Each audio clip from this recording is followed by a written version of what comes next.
pinagkaisahan po yung bata. So ibig sabihin no, yung pagtira po ni Alicia doon po sa Caloocan hanggang sa money involved na po yung pinag-uusapan, yan po gawain po ng isang sindikato na nabiktima si Alicia. Oh, hindi ko alam yung pangalan ng suspect. Oh, sorry, hindi ko alam yan. Hindi ko talaga alam. Oo.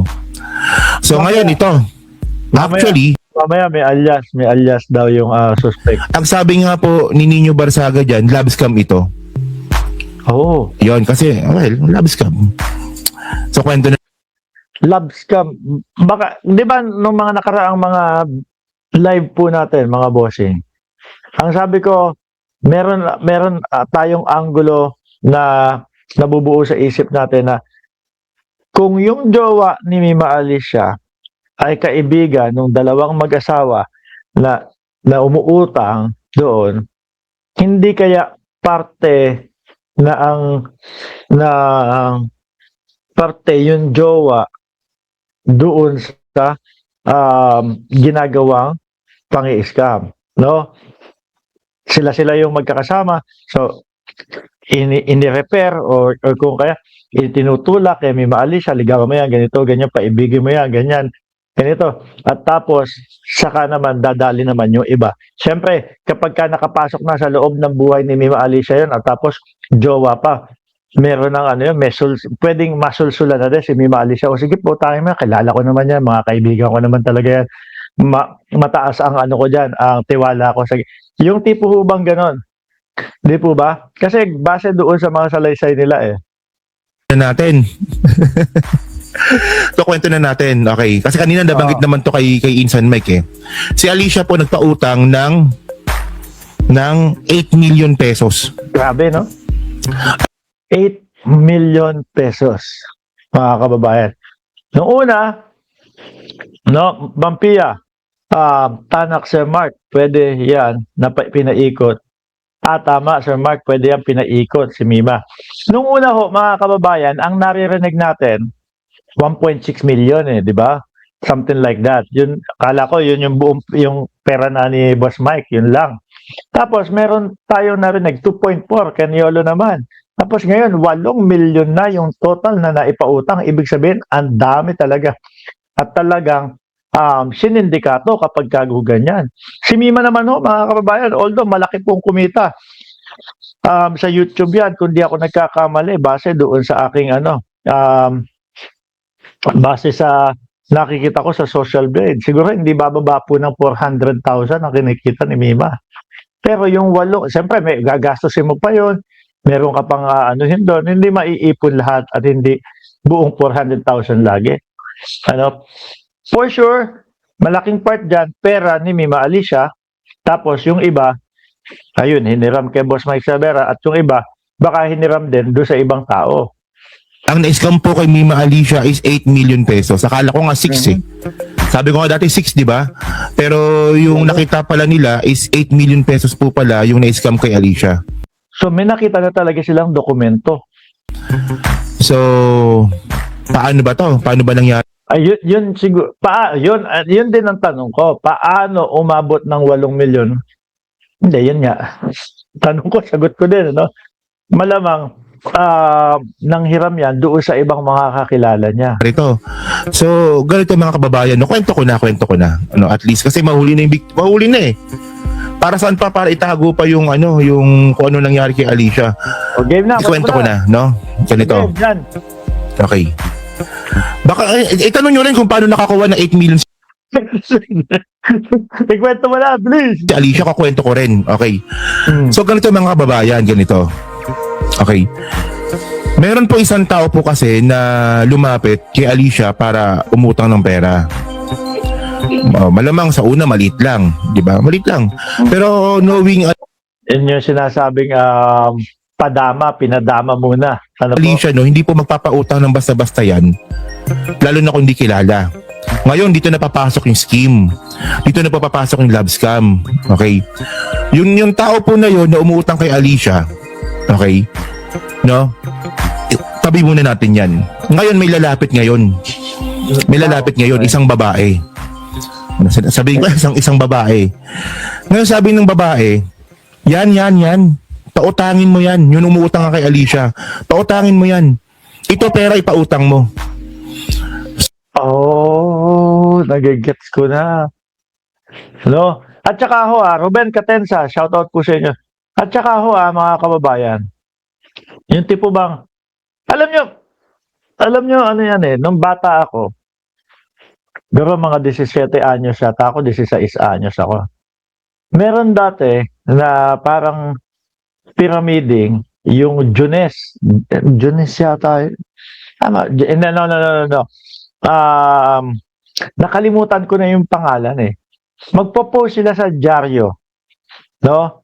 Magpo-post sila sa dyaryo ng wanted, hiring, ganito, trabaho. Pagdating mo doon sa bandang Green Hills, mga kababayan, doon yung meeting eh. Doon daw yung interview namin eh. Pagdating mo doon sa Green Hills, merong lalaki, kayo ba si ganito, ganyan. Putik na yan. Pagdating namin doon,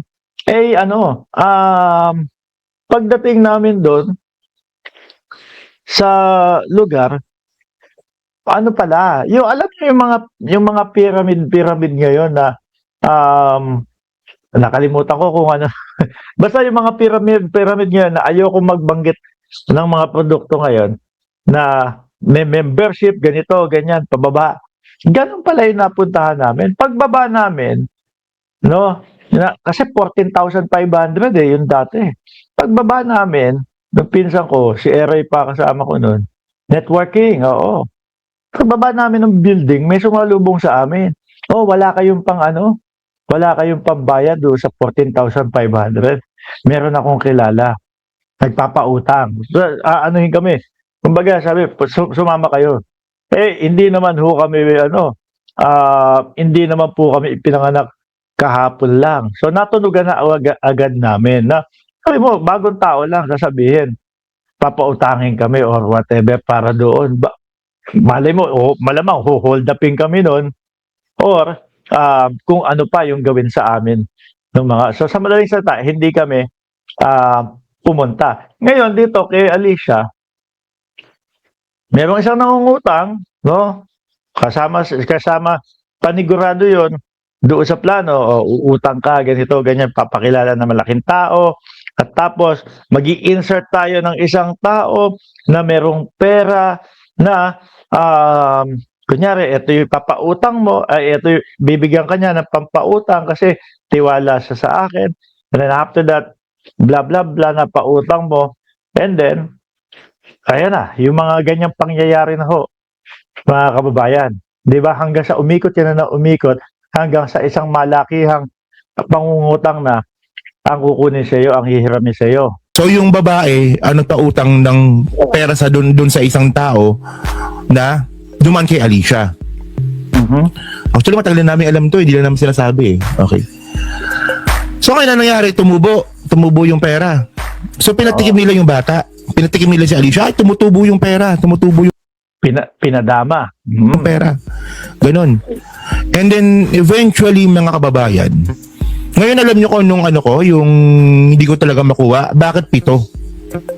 Oo, bakit 7? Kasi ano ibig sabihin? 7 tao ang nagpaikot kay Alicia? Ay ibig sabihin nun eh. Okay. Siguro umabot sa 7 ang nalaman nila. Baka din po, siyempre, hawak siguro ng kapulisan yung cellphone ni Mima Alicia. Tapos, yung mga nakausap niya, yung mga kinakausap niya, doon sa mga transaksyon na kagaya ng ganon, nasasalabat na din. Tapos, 7, ang dami nga naman din kasi, no? May nabanggit na 2 mag-asawa, tapos may nabanggit na baka yung BF kung sakali, no? Basta, tuloy. So ngayon, dahil nga sa tumubo nga po yung pera, no? Ang nangyari po kay Alicia, no, na ayoko na magpapautang. Kasi malaking tubo pag ako nagpautang. Malaki. 10%, 15%, no? Pero ang problema, mga kababayan, laki ho. 10%. Sa 10% ng 100,000, 15,000 agad. Sa 10% ng 100,000, 10,000. Siyempre, 15% is 15,000 din, no? Kung milyon naman po, 100 to 150. Tapos, kung week lang ibabalik, napakabilis na pera nun. Ayan, no, yung babae na sinasabi ko nagpautang kay Alicia, no, is kakilala pala nung umuutang kay kilala pala nung umuutang kay Alicia. Gets nyo? So, yun nga. Oo. So doon pala ka nakwento na pala ninyo ulo to, no? Oh. So ganun ang kwento, mga kababayan. Pinaikot nila. So, syempre alam nyo naman, no, kapag kayo po na-scam, tuloy-tuloy na yan, no? So, ang ginawa ni Alicia ngayon, ang tanong nyo ngayon nito, ay takero, totoo palang binabayaran si Alicia ni Bangag kasi nakapagpautang ng 8 million. Ayun ang tanong nyo, di ba? So ngayon kanina umamin si Mike, tinatago niya nga yun eh. Umamin si Mike kanina na si Alicia umutang kay Mike ng 1.4 million pesos. Laki, oo. Si Mike okay lang. May ganung klaseng pera, mayaman naman yun. Ilan ang Mike Cervera Salon yan? Oo, mga kababayan. Ilan ang Mike Cervera Salon ni Boss Mike, mga kababayan? So 700,000 sa alahas, 700,000 po sa pera. So 1.4 million. Oo. So ang nangyari pa nga, no, ang balita ko lang Boss Arten, shoutout po sa inyo watching from Italy. No, magandang umaga ba diyan o gabi o hapon? At Josephine Barrio. yung 700,000 na alahas ni Mike, binenta pa nga ni Alicia ng 650 para lang mapautang doon sa taong gago na yon. Oo. Kumbaga siguro nagkwenta si Mima Alicia. Magaling ho sa ganyan yan si Mima Alicia. Ako ho, nakakausap ko yan. Siguro inisip niya, nalugi ako ng 50 mil dito, pero pagka pinautang ko ito, ginatong ko doon sa, kunyari, 1 million, no? Konti na lang, 350 na lang. O sabihin na natin, yung pera na lang na yun, yung 650 na lang yun. Kung 15% to, mga kababayan, ang tutubuin, 80 ang balik, no? 80 o mga 90 ang balik kay Mima Alicia ho. Versus doon sa 50,000 niyang nalugi. Di tubo pa ng takwarenso. Di ba? Kaya naisip niya na ibenta. At ngayon, ang malupit dito, no, maraming inutangan si Alicia. No, marami siyang inutangan. Hindi siya lumapit sa amin kasi pagagalitan namin siya. So, umutang siya sa ibang mga tao. Sa akin, kagaya nga nung sinasabi nila, lumalapit siya sa akin. 300,000. Mga kababayan, yung hinihiram niya sa akin. Pero, kaya nga po nang sabi ko sa inyo, wala po akong ganong kalaking pera na 300,000. Problema ko nga ho kung paano kami kakain mamaya. So, hindi. May pinaggamitan ako ng pera, mga bossing. No? Kaya, hindi ko siya napahiram no ganong pera. At sinasabi niya, may pinakita siyang picture na yung mga motor, nagba-buy and sell siya ng mga motor. Yun yung negosyo nila, mga boss, no? Pero ulitin ko ho, lumapit, pero hindi ko napahiram. Malaki ho 300,000 eh. Tao. Kaya umabot ng 8 million ang inutang ni Alicia. So sa madaling salita, ayun, inutang sa iba at ipapautang doon sa tao. Umabot ng 8 million ang pinautang niya. So lahat yun, hindi naman niya pera lahat yun. Malamang si Alicia may pera sa bangko, mga kulang-kulang 2 million siguro, parang ganun. Malamang Yan, pareha sila ni Takeru Miyamoto. Mga ganun yung laman ng pera. yun lang ang pera ni Alicia sa bangko, mga 2M sa tingin ko lang. Hindi abot ng 8M yun. Pero kaya umabot nga ng 8M, umutang siya sa mga tao. So ganun siya. Ngayon kung ang tanong ba kasabwat ang BF ni Mima Alicia dito, kayo na lang po mag-isip. No? Ako napapaisip talaga ako doon, mga bossing, no? Kasi hanggang ngayon hindi pa nagsasalita. hanggang ngayon ba tulog pa? Kung balikat at binti lang ang tama? Para makapagbigay ng salaysay at makapagpalinaw doon sa nangyari kay Mima Alicia, di ho ba mga kababayan?